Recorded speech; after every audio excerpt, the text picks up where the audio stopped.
Fala, meu amigo do Departamento Pessoal EAD, tudo bem? Vamos para a nossa segunda aula da nossa maratona de cálculos de férias aqui no canal do Departamento Pessoal EAD. Se você é novo por aqui, seja muito bem-vindo, eu sou o professor Antonino. Se você não é inscrito ainda no canal, aproveita, faz a sua inscrição, ativa o sininho, certo? Isso é muito importante aqui para o nosso canal, beleza, gente? Bom, nessa videoaula eu vou continuar falando aqui rapidamente, tá, gente? É importante a gente fechar essa parte de legislação, de introdução mesmo do cálculo das férias, tá? Para poder a gente chegar lá na frente na parte de cálculos, aí quando eu falar sobre esse assunto, aí você já vai entender. Então é muito importante que você assista cada aula. Uma aula depende da outra. Você pode até acelerar o vídeo aí, beleza? Mas é importante que você assista cada aula aí, uma a uma. Então, todas as aulas eu vou falar sobre isso aqui. Na última aula nós falamos sobre o período aquisitivo, período concessivo, certo? Que também é o período de gozo das férias, né? O período em que o empregado vai gozar as férias, os 30 dias de férias, por exemplo, tá? Então esse aqui é o período de gozo. Nessa videoaula a gente vai falar sobre as faltas do empregado, certo? Quando ele falta muito, as férias dele podem reduzir. Ele pode até perder o direito a férias de tanta falta que ele tem, certo? Então faltou muito, as férias vão influenciar nos dias de gozo de férias. Vamos falar também sobre as férias fracionadas, reforma trabalhista, tá? Chegou isso aí para a reforma trabalhista. Vamos falar também sobre a data do aviso de férias, do recibo de férias e a data de início das férias. Esse último, a data de início das férias, isso mudou também com a reforma trabalhista. Então, você não pode dar as férias do trabalhador começando num domingo, por exemplo, num dia, num feriado, num dia que ele não trabalha. Então, não é assim não, tá? O trabalhador já começa perdendo, né? Então, a reforma trabalhista ela veio ajustar exatamente isso, determinando aí a data de início das férias. A gente vai ver também isso aí. E eu vou trazer também aqui os artigos que tratam das faltas do empregado, aquelas situações em que ele se ausenta, mas não é considerado falta. Bom, então vamos começar. Bom, então compartilhando aqui a minha tela, essa é a nossa segunda aula, certo? E nós vamos começar falando sobre as faltas injustificadas e quantidade de gozo de dias de férias, tá? Então, porque as faltas, as injustificadas, elas vão influenciar, ok, gente? É o que diz o artigo 130 da CLT. Então diz aqui o artigo 130 o seguinte: após cada período de 12 meses de vigência do contrato de trabalho, que seria o período aquisitivo, né? O empregado terá direito a férias na seguinte proporção. Aí vem até 30 dias corridos, quando não houver faltado ao serviço mais de 5 vezes. 24 dias, 18, 12. Então tem uma tabelinha aqui, vamos ver essa tabela, fica mais fácil. Bom, então na tabelinha diz aqui, número de faltas injustificadas no curso do período aquisitivo. O período aquisitivo a gente já falou que é um ano de trabalho. Bom, faltas injustificadas. Aqui ele faltou e não justificou. Ou seja, a empresa descontou. Faltou um dia, trouxe atestado médico. Não, faltei que não deu. Então, a empresa descontou. Então, isso aqui é uma falta injustificada. Falta justificada, é claro, quando ele, por exemplo, faltou e trouxe um atestado médico. Aí ele justificou, aí não entra aqui, né? A falta nem descontada é. Tá? Mas aqui é aquela falta que foi descontada na folha porque ele não apresentou nenhuma justificativa. Vamos lá então. Bom, então funciona assim, gente. Até 5 faltas no decorrer do período aquisitivo, que é um ano de trabalho, ele tem direito a 30 dias de férias, não muda nada. Então ele pode faltar 5 vezes por ano. Aí de 6 a 14 faltas, aí começa a cair. Reduz para 24 dias de férias. Detalhe, gente, é o seguinte, é que vai reduzir, a gente vai ver depois esses cálculos, tá, lá na frente, vai reduzir em dias e valores também, amigo. Tá? Antonino, ele vai ganhar 30 dias de férias, é uma coisa. 24 dias é um valor menor. De 15 a 23 faltas, aí cai para 18 dias. De 24 a 32 faltas, aí 12 dias só. Mais que 32 faltas, ele perde o direito a férias. Então aqui, olha, veja bem, mais faltas, menos férias. Faltou muito, paciência, né? Ele vai se submeter ao artigo 130. Agora aqui, gente, é o seguinte, muitas das vezes, isso já aconteceu comigo várias vezes, tá? O empregado chega perguntando, olha, quando eu faltei, tu não descontou na folha? Isso. Por que está descontando de novo aqui nas férias? Inclusive tem aqui, ó. Parágrafo 1º. É vedado descontar do período de férias as faltas do empregado ao serviço. Aí você vai dizer para ele, não. O que eu descontei na folha é o dia que tu faltou, descontou lá. As férias aqui é o seguinte, como tu faltou, tu vai ter que se submeter ao artigo 130 da CLT, que trata dessa tabelinha aqui. É outra coisa. Né? O empregado ele foi contratado para trabalhar, não para faltar. Se ele falta, ele vai se submeter a esse artigo 130 da CLT. Ok, gente? Que a empresa pode desconsiderar também. Né? Antonino, ele teve 6 faltas. 24 dias. Não, mas o patrão dá 30 dias mesmo para ele. Não tem problema não. Aí sim, o patrão tá mandando, né? Beleza, mas o teu sistema de folha, ele vai pegar 6 faltas, ele vai calcular 24 dias de férias. Você vai ter que alterar isso. Não é 24 não, vamos calcular as 30. Porque o patrão quer que dê 30 dias para ele. O patrão é bonzinho, né? Mas ele teria direito só a 24. Mas o patrão disse para dar 30, paciência, né? A gente amarra o burro onde o dono manda, não é isso? Já diz o ditado. Então você pode ser questionado pelo trabalhador sobre essa situação. Né? Você descontou porque está descontando de novo. Não, lá é outra coisa, lá é falta, faltou naquele mês, a gente descontou. Né? Aqui é artigo 130 da CLT, é outra coisa. Né? Faltou, vai ter que submeter a esse artigo aqui. E o detalhe também, já que o parágrafo 2º, ele diz que o período que o empregado vai ficar de férias, 30 dias, por exemplo, vai contar como tempo de serviço. Ele não trabalha, né? Ficou em casa, né? Sabendo tal. Mas aquele período conta como tempo de serviço para ele. Aquele mês, vamos supor que ele parou, está de férias, não trabalhou, e conta, né, como tempo de serviço. Tá? Então, mais faltas, menos férias. Vamos adiante. Vamos falar agora sobre as férias fracionadas, férias parceladas, né? Bom, o artigo 134, gente, isso aqui veio com a reforma trabalhista. Tá? O parágrafo 1º do artigo 134, ele diz, desde que haja concordância do empregado, ou seja, o empregado tem que concordar. As férias poderão ser usufruídas em até 3 períodos, sendo um deles que não poderá ser inferior a 14 dias. Pode ser 14? Pode. Pode ser menos de 14? Não. Um deles deve ser 14 dias ou mais. E os demais, os outros 2, porque é até 3 períodos, né? E os demais, os outros 2, não poderão ser inferiores a 5 dias corridos cada um. Pode ser 5 dias? Pode. Pode ser menos? Não. Tem que ser mais que 5 dias. 5 dias ou mais, cada um deles.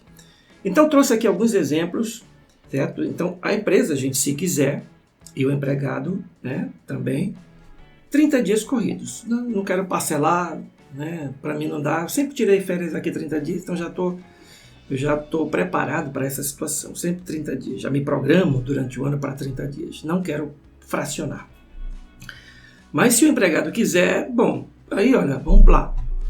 Pode ser, por exemplo, 2 de 15, um exemplo. 2 de 15 é até, tá aqui, ó, até 3. Então pode ser 2 pode. 2 de 15. Por exemplo, ele completou um ano em janeiro, aí você chega com o empregado e diz, olha, é o seguinte, vamos te dar 15 dias de férias agora em abril, e em setembro a gente te dá os outros 15 dias. Pronto, certo? Agora, detalhe, gente, é o seguinte, é que, lembrando da aula anterior, o período concessivo, a empresa tem 1 ano para dar as férias, mesmo que sejam fracionadas, certo?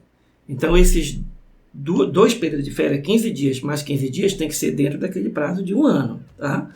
Se passar, aí já dobra. A gente já falou isso na aula anterior. Qualquer dúvida, volta lá na aula anterior. Pode ser aqui, outro exemplo muito bacana, 15 dias, chega com funcionários, olha, vamos te dar 15 dias de férias agora, certo? Agora em abril, aí em junho a gente te dá mais 10 dias de férias, e os últimos 5 que está pendente a gente te dá em setembro. O empregado tudo concordando, né? Beleza, fechou, tá aí os 30 dias fracionados. Aqui, gente, olha só, 15 dias, um deles não pode ser inferior a 14, nós estamos dando 15, então tá ok. E os outros 2 não pode ser menos de 5, então tá aqui, esse aqui é 10, beleza, tá dentro, esse aqui é 5, não pode ser menos que 5, pode ser 5? Sim, pode. Então, estou cumprindo aqui direitinho a legislação. Outro período aqui legal, ó, chama o empregado e diz, olha, vamos fazer o seguinte, vou te dar 8 dias agora em abril, aí vou te dar 14 dias em setembro, certo? Aí em novembro eu te dou os outros 8 dias que faltam. Então, fechando aqui dá 30 dias, certo? Então, é isso, gente, que a empresa pode fazer, né? Fracionar, né? Fica melhor assim? Acredito que sim. Por quê? Porque o empregado se programa, ele se organiza melhor. Por exemplo, olha que ele fica 15 dias, 2 semanas de férias aqui, e um dia, né? Ele fica 15 dias de férias, beleza, aproveita, né? Alguns meses depois, olha, vou ter mais 10 dias, tá, né? Aí depois mais 5, então ele se organiza, fica legal, tá? Outro detalhe aqui, é melhor do que vender, tá, gente? Eu sempre defendo aqui, é melhor do que vender as férias, tá? A gente vai ver isso nos cálculos aqui, tá? Observações aqui, olha, em qualquer caso, cabe o parcelamento, desde que autorizado pelo empregado. Não necessariamente que o primeiro período de férias tem que ser de 14 dias, podem alternar. Por exemplo, olha aqui, ó, começou com 8, por exemplo, aqui. Né? Então, não precisa ser, olha, primeiro 14, 15 dias, não. Pode começar com 8, depois 14 pode deixar para o final, inclusive. E a empresa que escolhe o período da concessão das férias. Né? É o patrão que decide quando o empregado vai ficar de férias. Tem uma exceção aí, que seria o caso do menor aprendiz, mas vamos concordar aqui que quem decide as férias é o patrão. Beleza? Está previsto no caput do artigo 134 da CLT. Então aqui, claro que pode ter uma conversa, né? O empregado conversa com o empregado, olha, vamos nos programar aqui. É por isso que as empresas, no início do ano, elas fazem um documento chamado escala de férias. Essa escala é uma programação que atende os interesses do patrão e também do empregado. Aí fica melhor você organizar isso logo no início do ano, ok? Vamos adiante, agora vamos falar sobre aviso, recibo e data de início das férias. Reforma trabalhista também, esse último aqui, tá? Questão do aviso, gente. O aviso tem que ser dado 30 dias antes, é o artigo 135 da CLT. Então, praticamente um mês antes, você tem que avisar. Olha, José, daqui a um mês você vai ficar de férias, beleza? Tem que ter um recibo desse aviso. Pagamento. Pagamento tem que ser 2 dias antes de começar as férias. É até 2 dias. Toninho pode pagar 3 dias antes, o trabalhador ele recebe. Né? Toninho quer pagar 5 dias antes de começar as férias. Pode, né? Certo? Então, o prazo é até 2 dias antes de começar as férias. E ele, claro, assina também. Aí, reforma trabalhista, artigo 134, parágrafo 3º, diz aí, é vedado o início das férias, ou seja, é proibido iniciar as férias no período de 2 dias antes do feriado ou do dia do repouso semanal remunerado, que geralmente é o domingo. Então, eu trouxe aqui uma tabelinha, deixa eu compartilhar aqui, tá aqui. O início das férias, ele não pode ser, ó, tá aqui, não pode ser nesses 2 dias.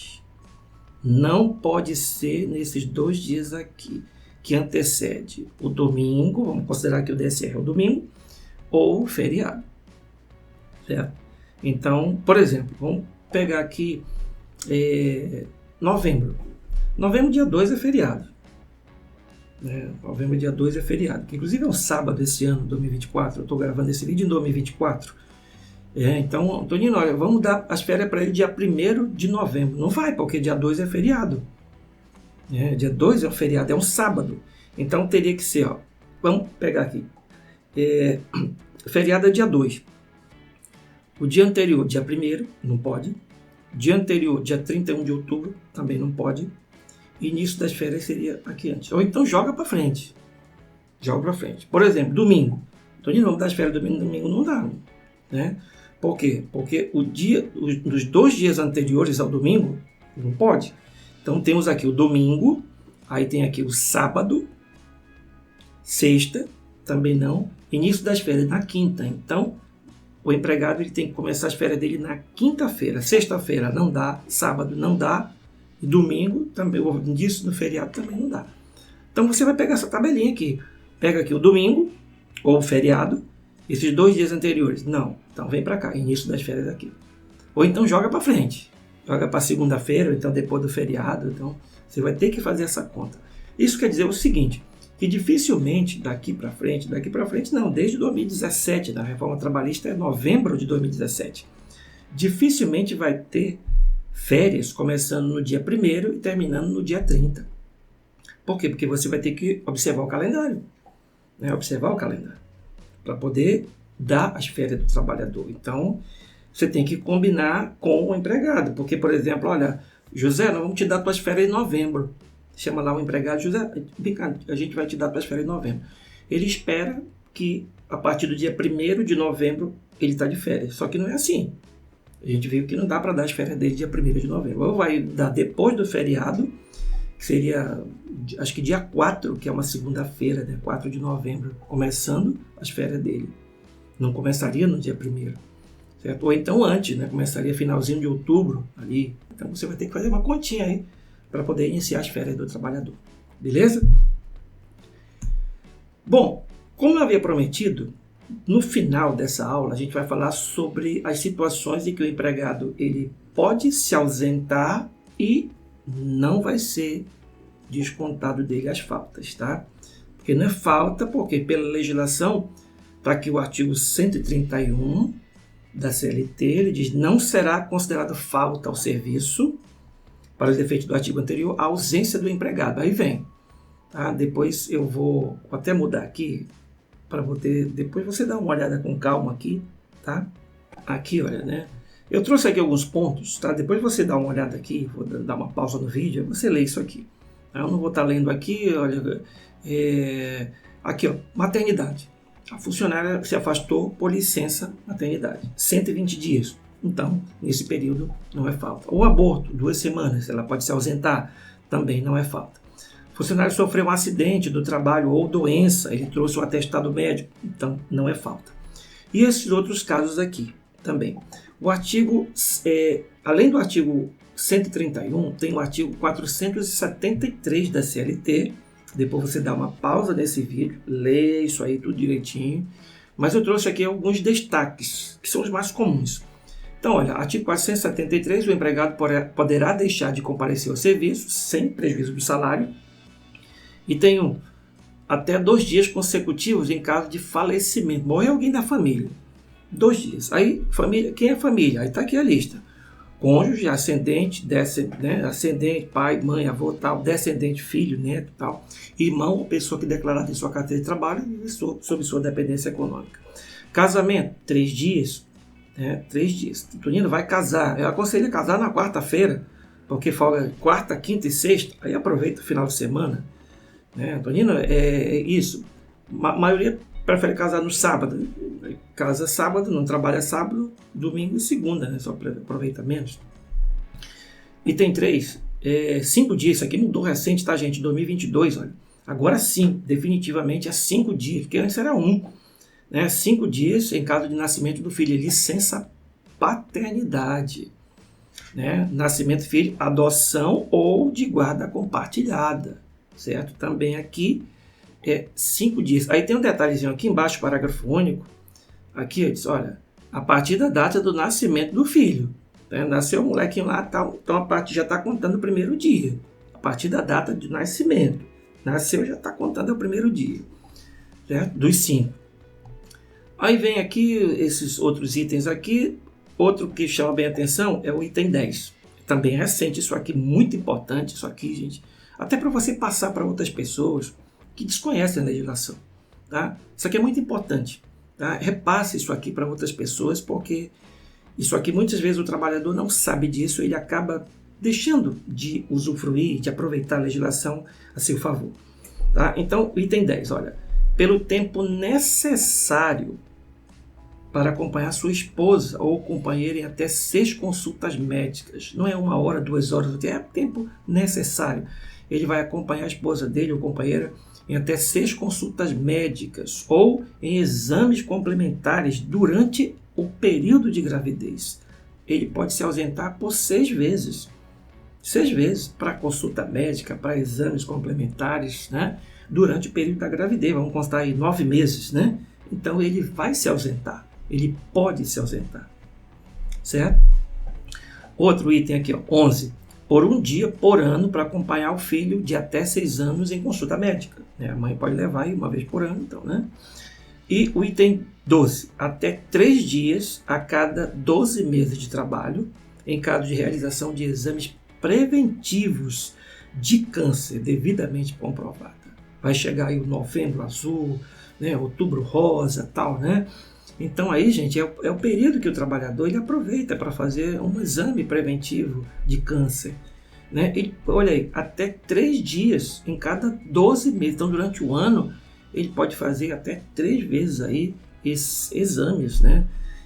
Preventivo de câncer, certo? Claro que ele tem que comprovar, levar lá o comprovante, né, que ele realiza o exame, uma declaração, um atestado, seja lá o que for, ele comprova. Ele diz, olha, eu me ausentei porque eu estava fazendo um exame, certo, de câncer. Então, divulgue, principalmente esses 3 últimos aí, que é muito importante, são alterações recentes, que ajudam muita gente, com certeza. E um dos nossos papéis aqui, gente, do departamento pessoal, é ajudar os colegas de trabalho, com certeza. Tá? Bom, acabou. Acabou a nossa videoaula. Essa é a segunda aula, certo? Eu espero que você tenha gostado. Né? Tá gostando da maratona? Gostou da videoaula? Beleza. Te inscreve no canal, dá uma força, dá uma moral pra gente aqui no canal. Beleza? Fico por aqui, te encontro na terceira aula e a gente já vai começar a falar de valores. Ok? Até a próxima.